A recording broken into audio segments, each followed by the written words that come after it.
verdade, depois de ter sido cargo de Ministra de Gênero, Criança e Ação Social, também tem no seu histórico o facto de ter desempenhado funções no Legislativo, no caso na Assembleia da República, onde esteve entre os anos de 1999 a 2012.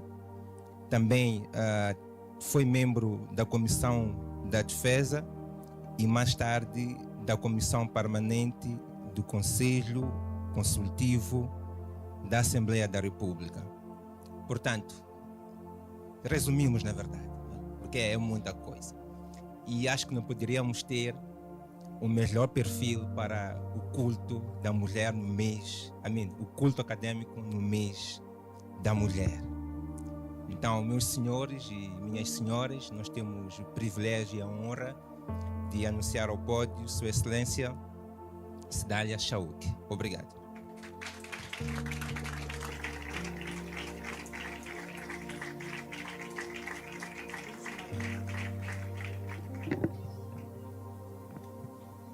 Bom dia a todas e a todos. Permitam-me começar por agradecer a Deus. Oremos. Senhor nosso Deus, queremos mais uma vez diante de Si agradecer pelo dom da vida, agradecer por permitir este momento tão lindo, neste domingo em que o Senhor já tinha preparado para nós. Agradecemos porque o Senhor nos colocou diante de Si para podermos falar da mulher. Obrigado, Pai, por ter enviado os Seus anjos e terem protegido a noite de hoje. De ontem e hoje nos encontramos aqui perante eles com a mesma força e dinamismo. Obrigado, Senhor, por levantar todas as nossas falhas.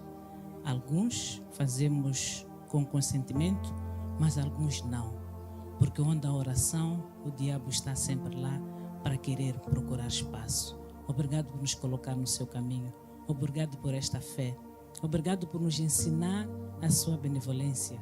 Obrigado pelas respostas que o Senhor nos dá todos os dias, estas que nós podemos testemunhar aqui.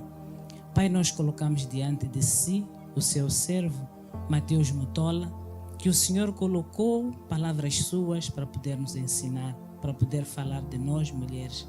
Obrigado por este servo que o Senhor traz para poder pastar o seu gado. Pedimos tudo isto porque nós temos certeza que o Senhor está conosco e é conosco neste momento. Que o Senhor vai responder e responde no nome poderoso do Senhor Jesus. Amém.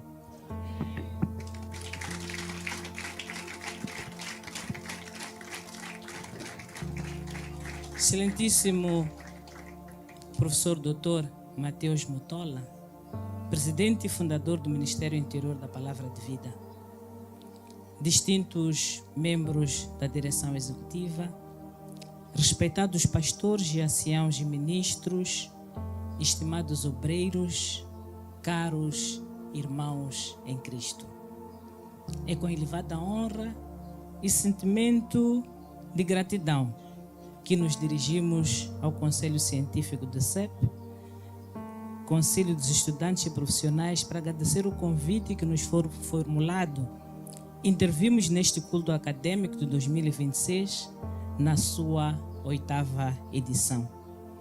Permita-nos endereçar uma saudação especial ao excelentíssimo Sr. Dr. Mateus Mutola, presidente fundador do Ministério Internacional da Palavra de Vida e, através de Si, a direção executiva dos pastores e anciãos e obreiros crentes, pelo extraordinário trabalho que vem desenvolvendo na entrega, abnegação, com sensibilidade e empatia e pela diligente iniciativa de conceber o espaço de reflexão, inspiração e capacitação com foco no papel dos jovens e não só na academia, no mercado de trabalho e na sociedade.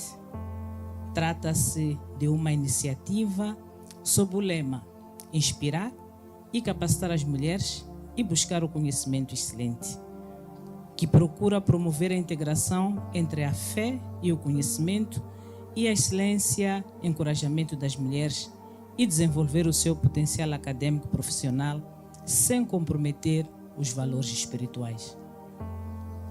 o tema em si não somente inspira, como também cria base moral e material para uma sociedade mais responsável e comprometida para promover a integração entre a fé, o conhecimento e excelência e encorajamento das mulheres e desenvolver o seu potencial acadêmico e profissional sem promover os seus valores, sem comprometer os seus valores espirituais. Estamos a dizer que a mulher desempenha um papel crucial em primeira instância no núcleo familiar, na educação e na transmissão dos valores. Amor à pátria, o que se reflete na construção do princípio de valores morais e éticos e na construção da moçambicanidade no processo da construção e de um país cada vez mais próspero, inclusivo e mais justo. Parabéns à Igreja.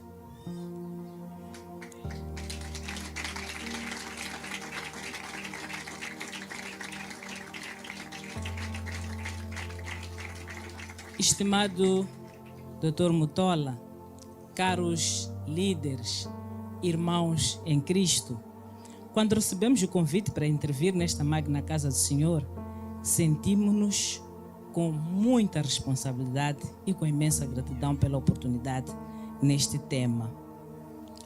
Ao entrar nesta casa de Deus, encontramos uma prestigiada plateia, onde estão mulheres e homens, jovens, de várias origens e de vários saberes. E tomamos a iniciativa de escrever este papel. Mas depois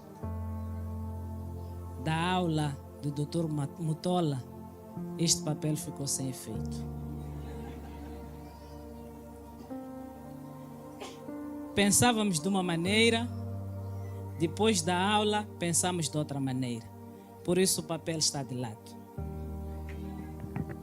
O que nós podemos perceber neste momento e que nós iremos captar é que o conhecimento tem poder. Professor, nós queremos confirmar que o conhecimento tem poder. Com a primeira intervenção que tivemos aqui da menina Cess, mostrou a perseverança e a luta que ela teve. Mas, quando o professor doutor falou, eu primeiro fiquei rabi. Eu me posicionei-me naquele lugar. Mas eu depois dizia, não, eu sou Esther. Mas quando consegui, eu dizia, não, não sou Esther. Vou passar para Débora. Mas depois eu disse, não, acho que Débora é pouco para mim, vou continuar. Então estava à procura de um melhor lugar.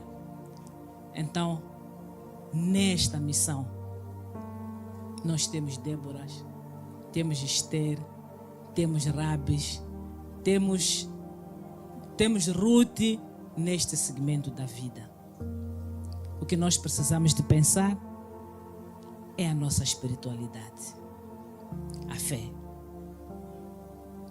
Eu dizia que o papel ficou sem efeito, porque comecei a perceber que tem muita coisa que nós precisamos de interceder por ela. Se nós tivermos fé e não termos conhecimento, nós não vamos progredir. Se nós tivermos conhecimento e não temos fé, não vamos andar. Então são duas coisas diferentes. Eu comecei a minha espiritualidade com 15 anos. Como disse, nasci em Inhambane. Sou da igreja Missão Suíça, presbiteriana. Quando cheguei em Inhambane, não tinha esta igreja. Então, para mim, estava bom porque não tinha sítio para ir rezar. Então, estava muito bom. Procurava, quando dizia aqui em Inhambane não existe essa igreja. Mas uma amiga minha, a semelhança da SES e de muitos de nós aqui, há sempre alguém que nos chama. Uma amiga minha passou de casa num sábado, eu estava sentada, disse, vamos à igreja. Eu disse, mas fazer o que na igreja? E ela convidou-me para a igreja metodista. coincidentemente estava-se a ensaiar para Domingo de Ramos. E eu amei aquele ensaio, naquele primeiro dia. E nunca mais voltei a faltar à igreja. Esta amiga minha, hoje, estudou comigo, hoje é deficiente visual. Cresceu, aos 40, 45 anos começou a perder a vida. Começou a perder a vista. Mas continua na fé e continuamos juntas como peregrinos de Deus. Para dizer que convidou-me para uma missão e hoje eu é que tenho que dar a mão a ela. É aquela missão que Deus mostrou a ela com quem ela ia seguir. E no meio deste caminho eu assumi que Deus deu-me a Melinha para eu poder seguir e continuar a seguir a ela. Amém. Para dizer que testemunhamos aqui várias indicações. Dizia, por que estes sítios todos por onde eu passei? Se tivermos visto as 5, não há nenhuma delas que apresentou preguiça. Não há nenhuma delas que apresentou desespero. Não há nenhuma delas que se sentiu cansada. Todas foram leais, corajosas, firmes, sempre com um foco. E por que é que nós, quando temos alguma missão, sentimos-nos desesperadas? Cada uma precisa de alguém para dizer levanta. Encontramos sempre que nos põe para baixo. Aí é onde nós precisamos da oração. Sempre que nós sentimos algo que nos põe embaixo, é porque o poder do diabo está a operar sobre nós e nós não podemos permitir. Nunca. Porque sempre que nós permitir este para baixo, nós temos que encontrar alguém, temos que encontrar a força para poder nos levantar. E esta força que nos levanta é uma só. Repetir várias vezes o nome do Senhor. O nome do Senhor, Jesus é poderoso. Eu sou capaz. Estas palavras que nós fomos apanhando no papel. Eu sou capaz. Eu tenho vida. Eu tenho poder. Eu, mulher. Porque afinal a igreja não é o templo. A igreja sou eu. A igreja somos nós. Nós às vezes procuramos a igreja mais bonita. Queremos ir para a igreja que tem luzes. Queremos ir para a igreja que tem ar-condicionado. Mas se nós não nos encontrarmos lá, o que nós vamos fazer é só carregar Bíblias. E muitas das vezes isso acontece. Aqui nós encontramos passagens que diziam, não espere um cargo para liderar. A qualquer momento nós podemos liderar. Aqui dentro da igreja, tem mais jovens e pais que, sem ser ancião, é líder de uma certa coisa.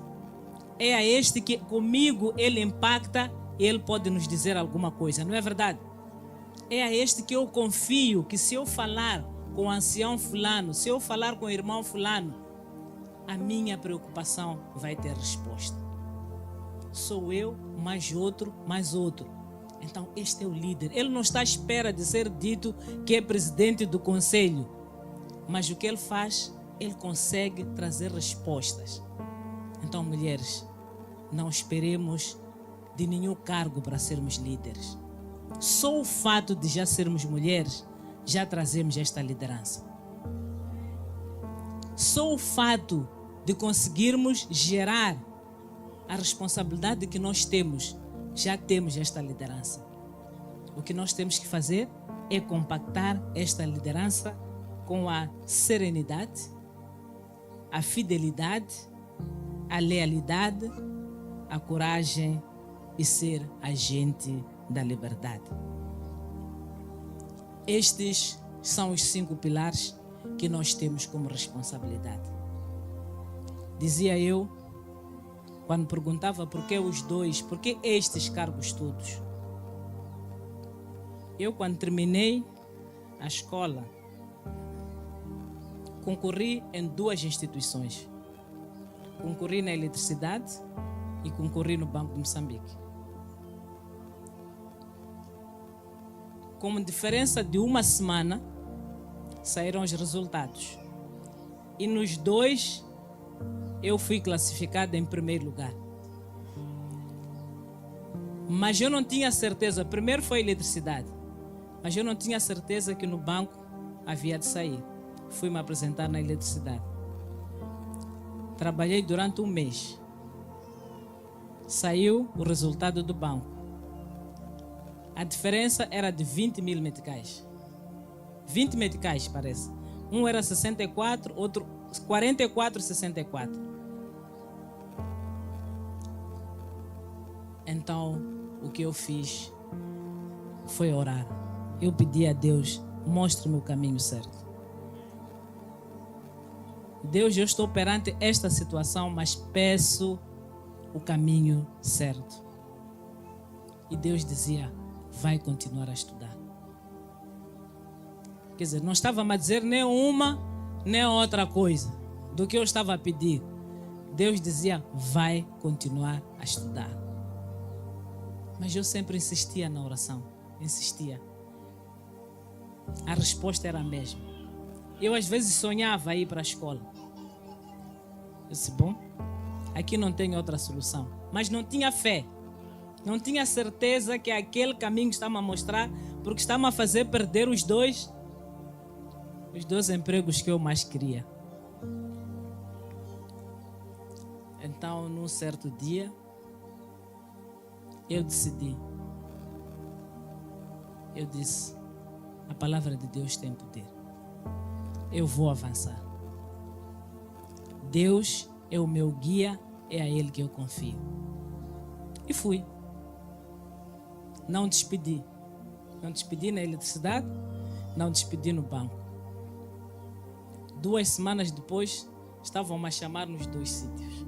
Aí tive que voltar para escrever e pedir que já não queria. E continuei a estudar. Quando continuei a estudar, percebi no meio de tudo isto que a missão que eu tinha na terra era ser pastora.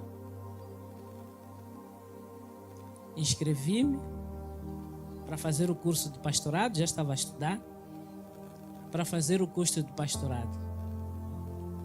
Quando fui a Inhambane para dizer aos meus pais que eu estava a fazer o curso de pastorado, os 2 disseram que não. Não percebi também porquê.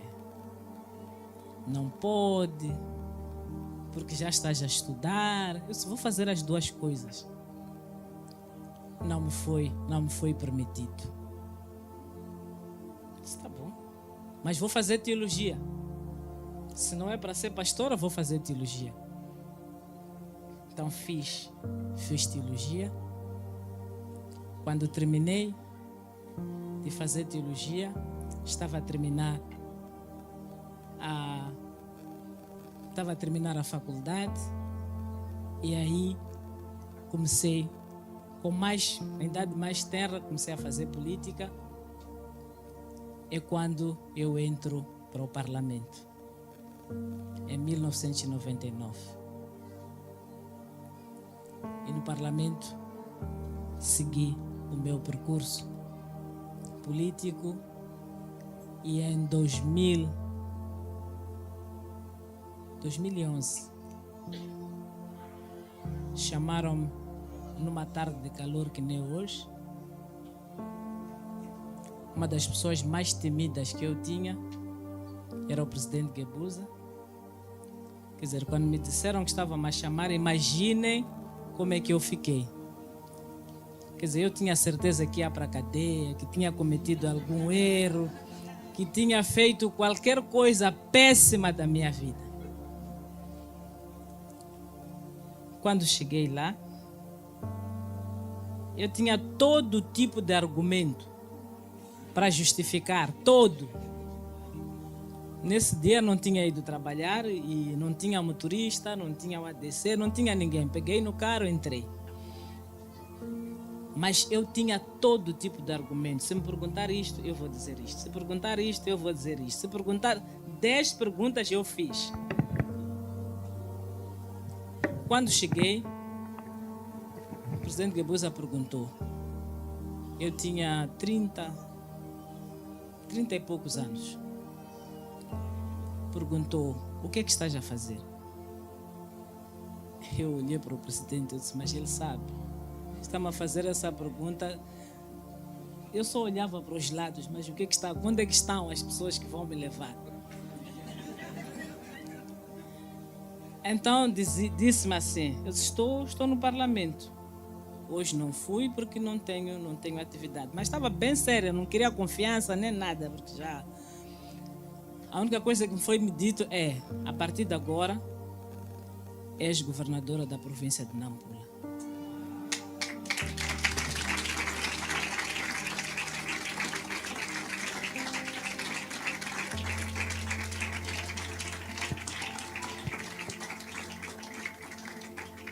Eu dizia, mas eu só tinha estado em Nampula uma vez, há 4 anos atrás. Cheguei, desci do avião, fui ao mercado e a única coisa que aconteceu foi roubarem uma carteira. E o que eu fiz foi no mesmo voo em que eu saí, já sem carteira, mal disposta, fui parar no aeroporto, o voo já tinha ido, no voo da noite eu regressei e tinha jurado que não voltava mais a Nampula. E o castigo foi aquele. Trabalhar 5 anos na província de Nampula como governadora. E confesso, foi a melhor escola que eu tive de governação, foi trabalhar na província de Nampula. Eu senti a presença de Deus.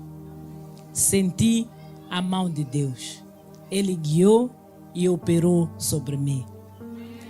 Eu não fazia nada. Deus é que guiava.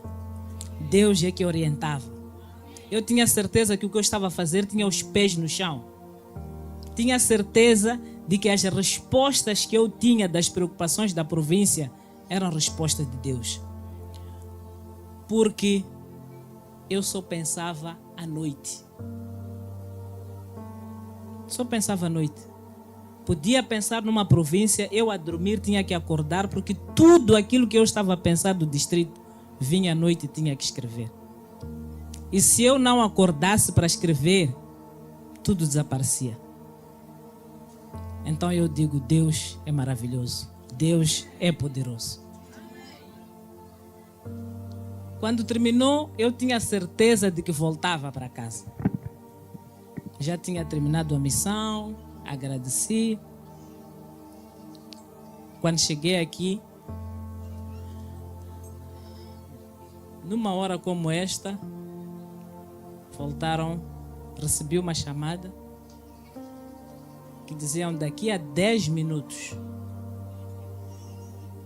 Daqui a 10 minutos vamos anunciar a composição do governo e serás ministra do Gênero.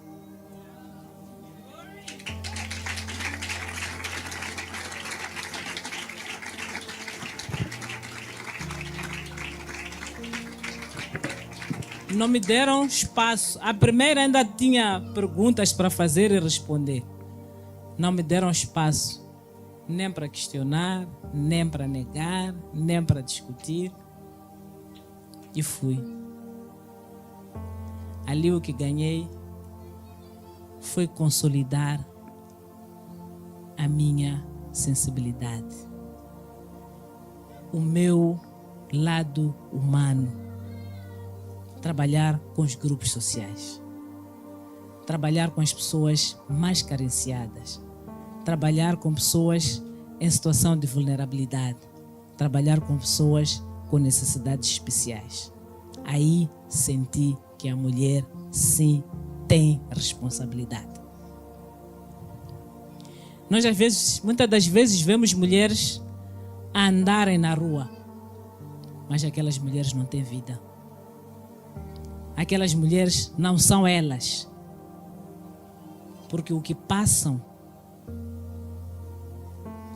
as necessidades que estas mães passam, só Deus é que pode responder. Deixe-me só contar um episódio do Centro Dom Orion. Conhecem o Centro Dom Orion? Gostei de ouvir que o doutor foi formado em proteção social, serviço social, na escola Mãe da África. Trabalhei muito naquela escola. Estava eu em visita e deitaram uma criança no muro. Quando fomos ver a criança, estava ali uma mãe ao lado da criança. Eu pensei que fosse trabalhadora do centro. E eu perguntei à senhora quanto tempo estava a trabalhar ali. A senhora disse que não, eu não sou trabalhadora. Sou mãe desta criança. Mas venho aqui para vir visitar. Porque a única maneira que eu tenho de poder dar leite, poder aguentar esta criança, é eu ir trabalhar. Uma criança com deficiências múltiplas. A senhora não pode se levantar nem de um sítio para o outro enquanto estiver com aquela criança. Mas estavam a deitar uma criança também no muro. E a mãe deitava porque dizia, esta criança estava bem e a mãe também está bem. Dizia que já não aguentava ficar com a criança. Esta mãe com criança com deficiências múltiplas não deitou a criança, porém simplesmente foi pedir apoio.